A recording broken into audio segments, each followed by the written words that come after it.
Esperanza243. You are here to watch and or listen to me read a book out loud. It is a personal book, actually, called Aquatica. This is part 1.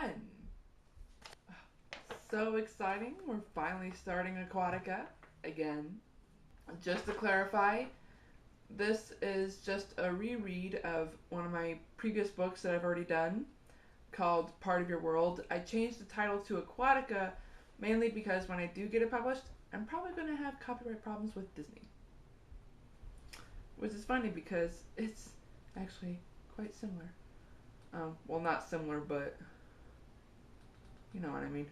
I am hosting an event on the 21st this month on twitch.tv/hopefollows.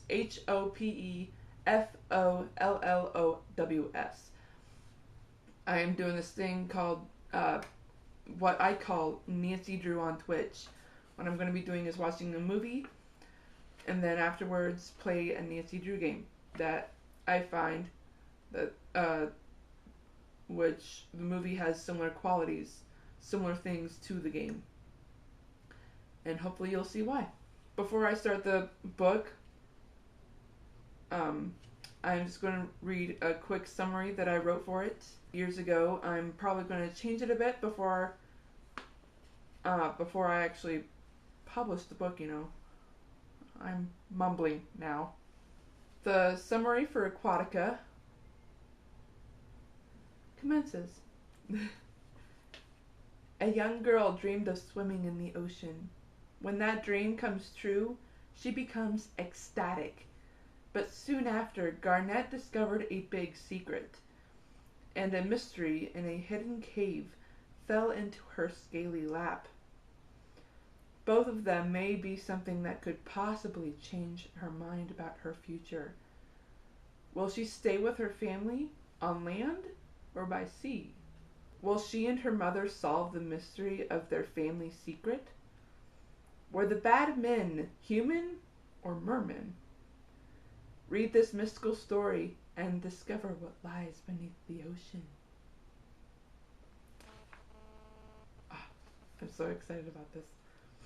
And then I already wrote a sequel to Aquatica. I'm excited about that one. Let's get to the book. Garnette walked into a room. She sat in a chair and observed where she was. The room had 2 other chairs, a long and tall display case, 2 speakers, and a couch. She sighed, putting her elbow on her knee,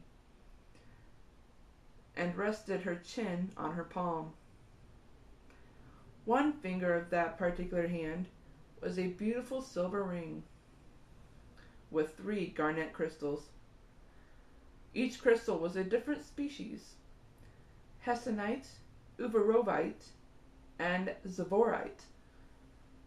Her cousin entered the living room and sat down in the couch next to her. "What's on your mind, precious?" her cousin Marion asked. "Nothing really, Marion. I was just remembering the last time I was in the ocean." She was quiet. That was so much fun.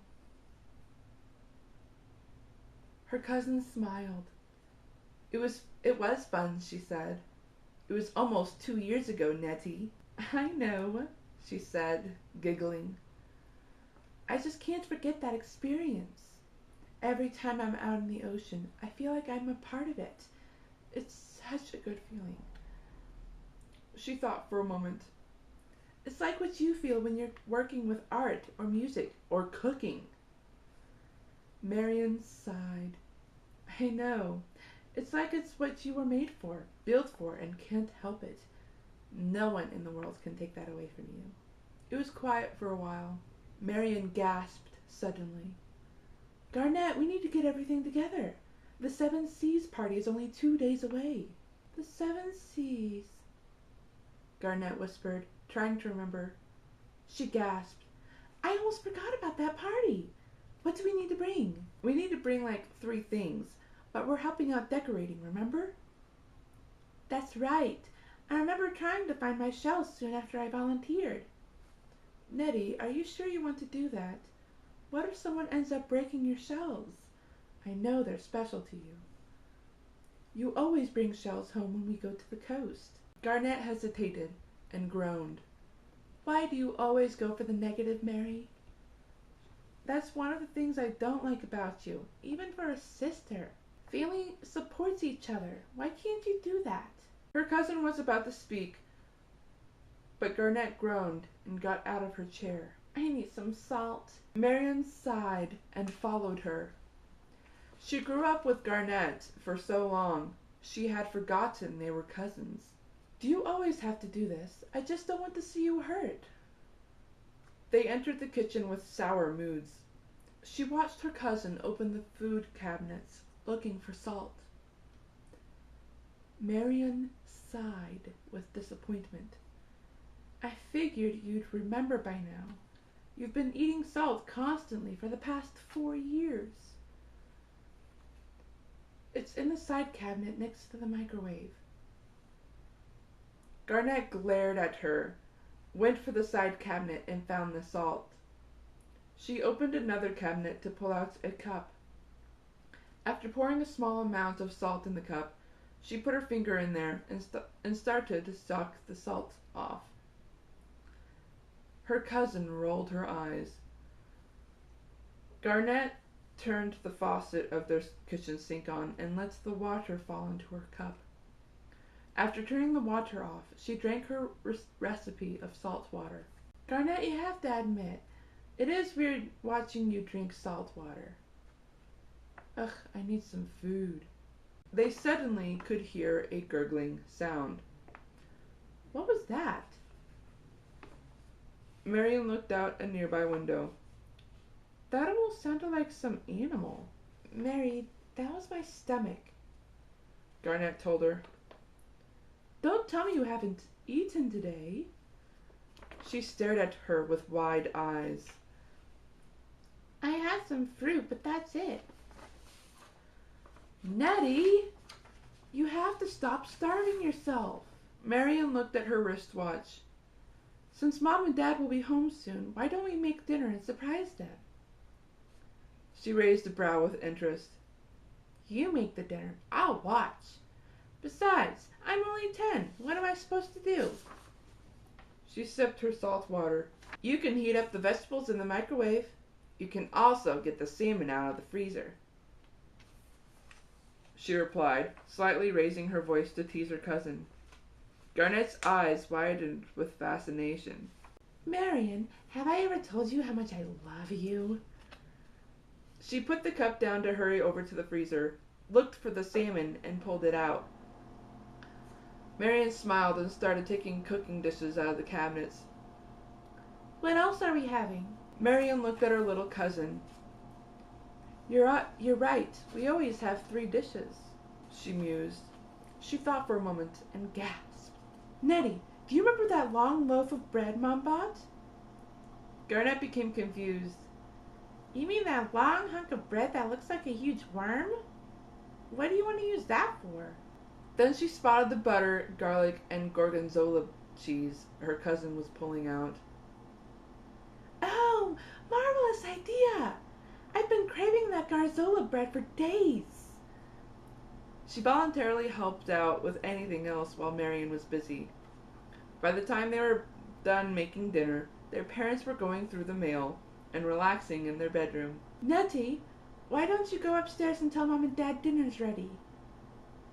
As she placed the big bowl of warm garzola bread on the table. Don't forget Patrick. 5 minutes later, everyone was at the dining room table. This is wonderful, girls, their mother said, smelling the food and scooping out green beans and carrots. If you continue cooking like this, Marion, we're going to register you for a cooking school. I should be paying for this. Marion giggled. Mom, I'm about to start my 2nd year in community college. Do you really want me to graduate before going there? She asked, passing the special bread to her father. Patrick, come on, eat something. the father suggested. I'm not hungry. The boy seemed to be calm and daydreaming. If you want to keep up with that attitude, Patrick O'Connell, you might as well stop going to the skating park with those kids you call friends. I will not let them turn you into a zombie at this house. The young boy came out of his daze and stared at his father. He pushed himself away from the table and went upstairs. The father stood. That's it, young man. Go to your room, he said, agreeing with what his son was doing. He sighed and sat back down. I don't know what his problem is. You'd think junior high was turning his brain to pudding. Calm down, dear, his wife said, placing a hand on his. He's probably going through the same phase you once did. Don't you remember being his age? He sighed. Once everyone had filled his plate, the family prayed and then ate dinner. It was quiet throughout the entire meal. When everyone finished, Marion started piling the dishes. Her father stopped her. Let me do the dishes. It will keep my mind occupied. She smiled at him, kissed him on the cheek, and went to her room. Marion passed her brother's room on her way. She stopped for a moment and wondered whether to talk to him or not. She looked at his door, looked away, and shook her head. I have a better idea, Marion thought to herself. She went to her bedroom and started typing on her computer. Meanwhile, Garnette was walking to her own room as well. She passed her parents' room and stopped herself. She wondered if she should talk to her mother about something. She realized her dad would be in there and knew it was a bad time to go in, so she continued walking. She couldn't help hear the click-clacking of her cousin typing and went to Marion's room. She knocked on the door. What's the code? Garnette giggled. Pandemonium? Pandemonium what? She sighed in disgust and tried to remember. Pandemonium C? Close enough. You can enter, Nettie. She entered her cousin's room. She saw Marion using a computer mouse, clicking a button at least 5 times, each time moving the mouse. What's up? It's hard to figure out what to do. Patrick's been acting like this for 2 years. She tried to see what her sister was doing. What are you doing, Mary? I'm making something to cheer Patrick up. Since he might not be able to go to the 7 Seas with us, maybe we can create a small party of our own, just us 3. Well, maybe Dad too. It would help them get to know each other. Update on what's going on. That's a great idea, sis. Let me see. She peered over Marion's shoulder. That's good, except change this to red and that to gold, she said, pointing at the screen. Oh, that's brilliant.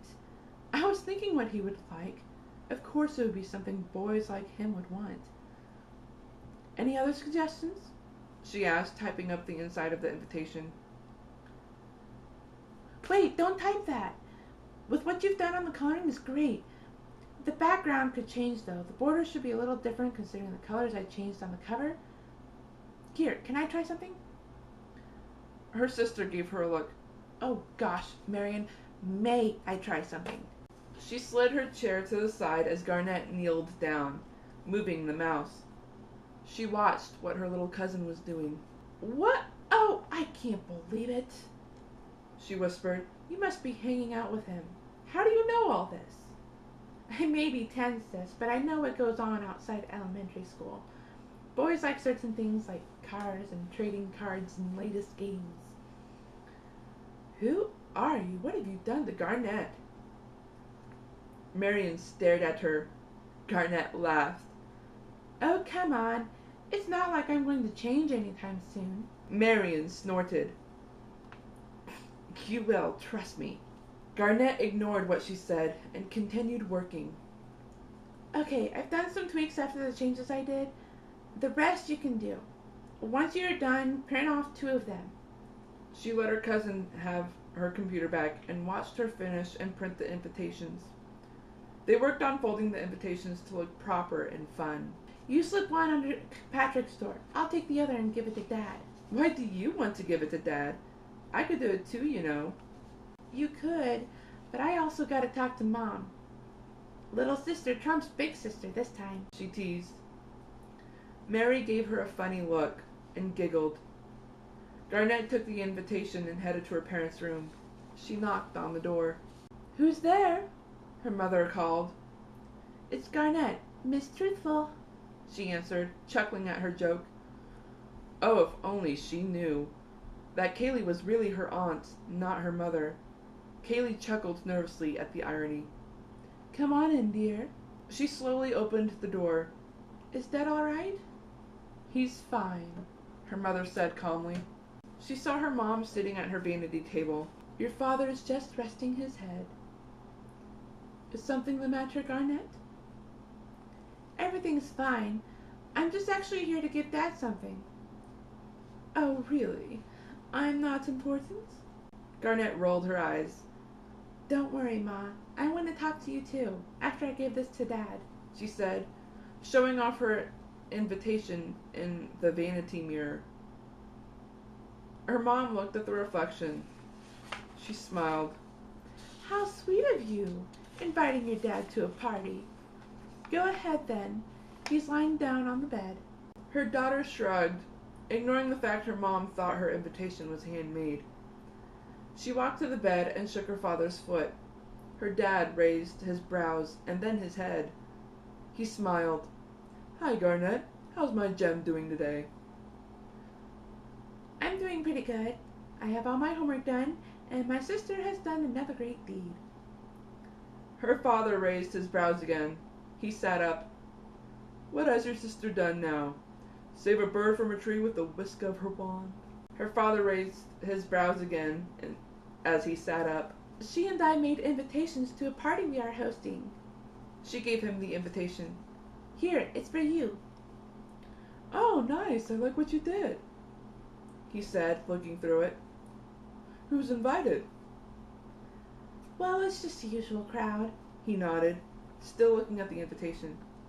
Yep, it's just going to be you, me, Marion, Patrick, and Mom if she wants to go. She almost forgot about her mother in all of this. Then she realized her dad wasn't paying attention.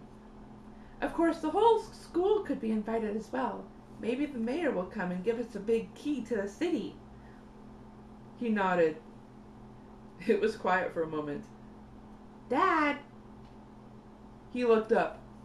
I'm sorry, who's invited? I said it's the usual crowd. You, me, Marion, Patrick, and Mom. If she wants to come, that is. She held her breath in anticipation. That's a good idea. He paused. Wait, where is this being held? Well, since the partygoers aren't the family, I was thinking it could be in the backyard.